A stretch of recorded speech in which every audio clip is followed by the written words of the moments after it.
Thank you so much for joining us today, Emily. How are you doing? I'm great. How are you? We are doing well. Thank you, RJ, for being here too. First interview in the books. Bring it. So we're so excited for Young Frankenstein the musical to come to Avon Players.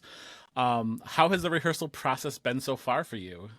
Oh my gosh, it's actually been ridiculously easy. We kind of found out slowly going into this that this is kind of a dream role for everyone involved, and everyone kind of came into vocal rehearsals already like kind of show ready. It was a little scary. I mean, that's the unheard of. What this was a dream role for you? Yes, actually. It's been a heavy dream role for, well, I guess not a lifelong dream role, but about a year, when Avon Players did their preview and they did Roll in the Hay. I like fell in love with the first line that was sung. And I knew I wanted it so bad.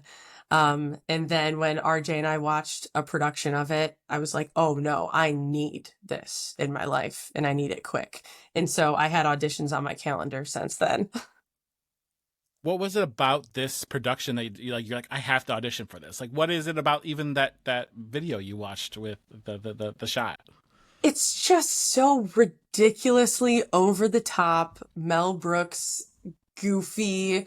Like I I don't mind flopping around in a cart if it means that people are, gut laughing the way that I gut laughed when I saw it. I feel like we need that on a T-shirt. I don't mind Oh flopping yeah. around in a cart if it Yeah, makes no other people worries. laugh. Yeah. Um, I know that again we haven't seen it yet. It's not hasn't arrived at Avon Players, but RJ has been an absolute fiend with the behind the scenes shots and videos. So getting to kind of see little tastes here and there of it has been a lot of fun so far. Oh yeah. Oh my gosh. Every once in a while we just kind of get like a sniped picture and I'm like, oh man, got me while I wasn't paying attention. He's good at that. He does that quite frequently. He's just like, you weren't looking, but now the world has to see it. I know. And now I'm trying to get him back. I have a couple, but Candid shots. Candid shots. I mean, you could absolutely get those candid shots of him because he's the prop person or a prop hmm. person Oh, on he's this the production. prop person. He's been trying. Have we gotten the violin and the French horn yet? We did. Success. Congratulations. Heard. And the Uh, pitchforks look so much shinier. Less bloody. Yeah. Fun fact about the pitchforks is that when he posted them to his story, I was just like, why does he need to paint two pitchforks if he's going to use them in his yard? And it took me 8 hours until I was sitting at home to be like, oh, this is for Young Frankenstein. So that shows you how well I was legitimately like knew what I was doing here. No. Oh man. Um, so prior to seeing that first, that video with RJ, how familiar were you with Young Frankenstein, either the movie or the musical, both from Mel Brooks? So I knew the movie existed, but it's kind of one of those like elusive streaming service moments where like it exists but never in your country. Sure. you know? And so I kind of had to wait to get a DVD copy actually after I was cast in the show. And the DVD copy kind of went around to like Eric, to me, to Jill, and we all kind of passed it around and watched it. Um, and it to me, it made the musical even funnier, knowing that Mel Brooks himself like adapted it to a stage production where like the bits are kind of preserved, but also make it so that it can happen on a stage. It's man, I thought it was perfect. I was gonna say I for the first time in my life saw Young Frankenstein back in October, and it was like a somebody pulled out like, their dusty copy of their Yep. DVD and like blew off the dust, and I was like, wow, this is legit because it is not streaming anywhere. Like this is not a film that you just found. Hmm. Yeah, for Um, sure. so for those who maybe are unfamiliar with Young Frankenstein, what is kind of the story of Young Frankenstein, and then who are you playing in the show? So Young Frankenstein is about Victor Frankenstein's grandson, who's kind of in denial of everything that has happened before, and he's kind of tried to move on so much that he's even trying to pronounce his name differently. But when his grandfather dies, he has to make his way back to Transylvania and confront all of the things that he's been trying to very quickly push under the rug. But of course, when he arrives, he meets Inga, his lab assistant, who's me, and Igor, who is Igor's relative, and this housekeeper that lives in this mansion that he's trying to kind of settle up, who all kind of get wrapped up into this experiment. Yeah, there's a lot of like name puns, a lot of. So many. I mean, I think the show is just puns. Yeah. So you're playing Inga, you said, who's kind of the assistant. What's kind of her narrative journey through the show? So she kind of starts as this local girl that Igor has hired to try to convince the doctor to do some more experiments because she's dumb and sexy. And there's nothing wrong with that. There's nothing wrong with it. And I was kind of going back and forth before auditions, trying to decide whether she's so dumb she doesn't know she's sexy, or she's so smart and she's using that to her advantage. And to be honest, I'm still going back and forth. Don't tell Joy. Why? Does she have a specific vision for the character in her head for you? Oh, it's a lot of like distraction. But of course there's a little romance. It gets a little cutesy. It's not all Mel Brooks puns. But, I think that there is something to say about kind of that role in a lot of musicals. Because I think about like the producers, where there's a similar role where it's like, is she so dumb and sexy, or is she like so smart that she's using that as like a tactic? And so Inga kind of falls into that role here. Yeah, absolutely, for sure. So I do have to take a step back. So this is a movie that is adapted from, this is a musical that's adapted from a movie. What are your general thoughts on musicals that follow that pattern? Like A Pretty Woman, A Young Frankenstein. Do you like musicals that are adapted from films? Generally, yes. I think sometimes the other way is where it gets tricky sometimes, taking something on stage and putting it into a movie. But not anything with music in it is like good. I'm an easy to please in that category for sure. But I think it helps a lot that the original director and the writers are involved in the adaptation. I think that makes a huge difference. Kind of gives you some more of that vision, Absolutely. So with that being said, then, what makes Young Frankenstein unique in the aspect that it was adapted? And like maybe that's what it is. Maybe it's the fact that it had that same creator through the process. But what do you feel like Young Frankenstein the musical? What makes it unique from that adaptation? That's a good question. I think that's why they pay me the big bucks. Wow, really? I think it really adds like another layer of that satire, because the movie itself is making fun of those like low budget, cheapo horror movies. And then adapting that into theater, well, now you can add all of more visual bits, more theater bits, more meta things with an audience that's live rather than an audience on their couch. I mean, that makes a lot of sense. Do you have a favorite song or number from the production to perform? Oh my gosh. Roll in the Hay, hands down. Every time. All right, take it away. Let's hear it. No, I'm just kidding. Let me just lean this chair back. Hold up. What is it about that song that you enjoy performing so much? I think it really is the first song I fell in love with. So it's always stuck in my head. And it also really stretched me. I've never had, well, physically stretched me also. But I've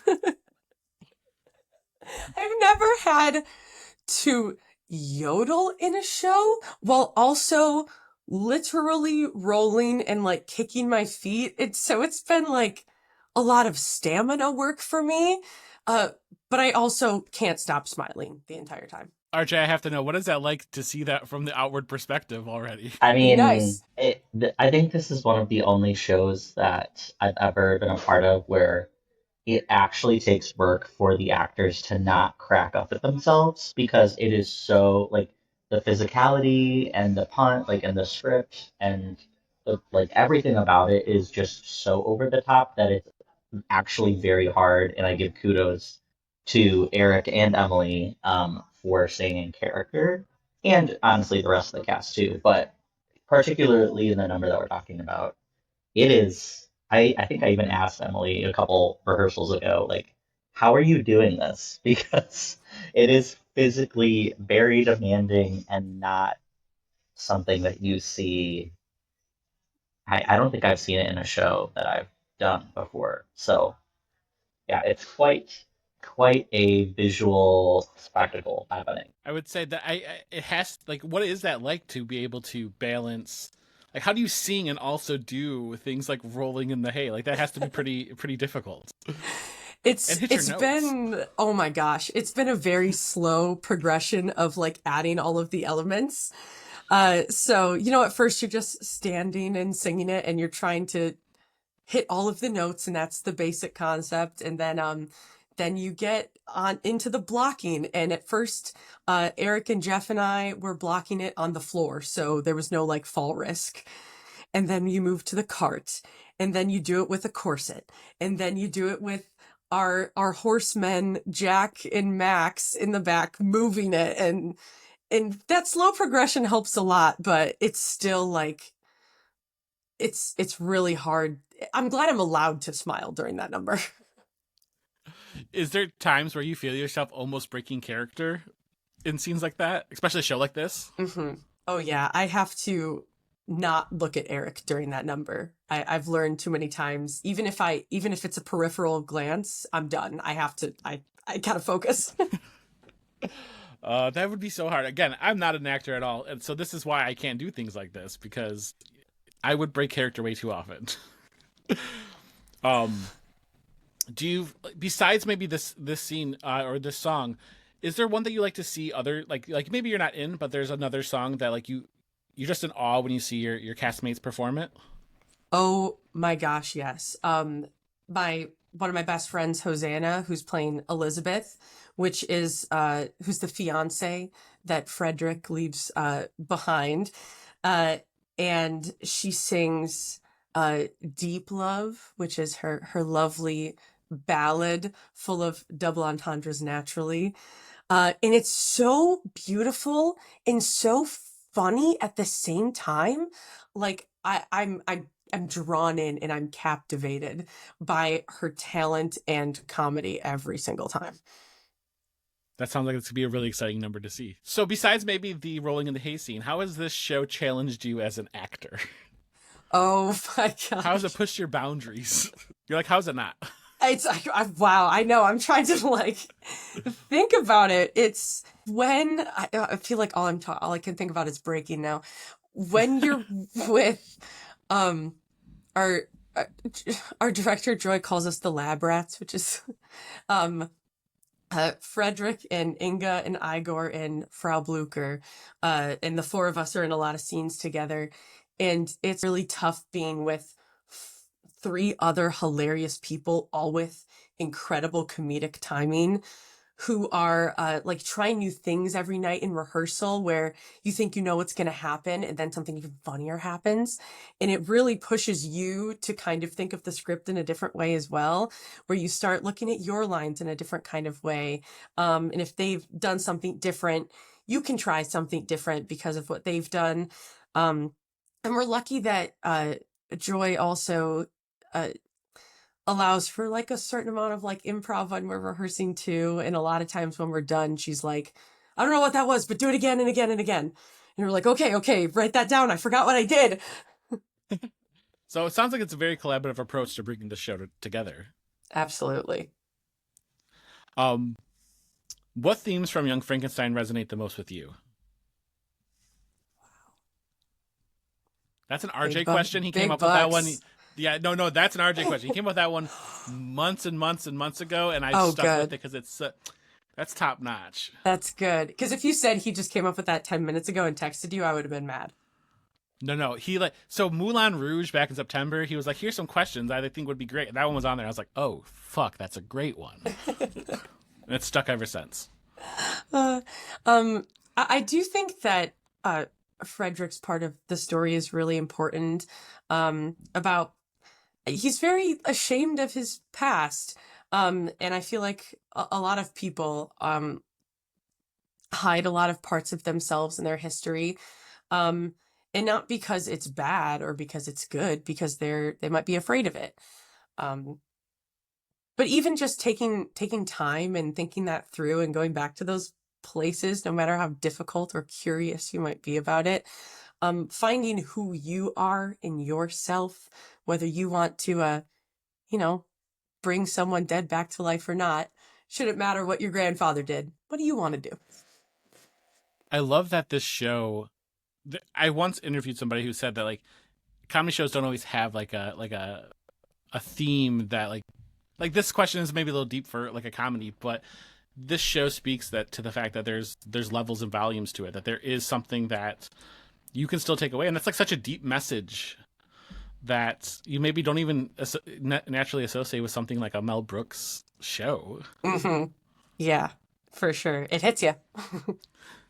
Final question for you is just what are you hoping audience take away from this production from Avon Players? Oh my gosh. A good time. Leave with tears in your eyes from laughing.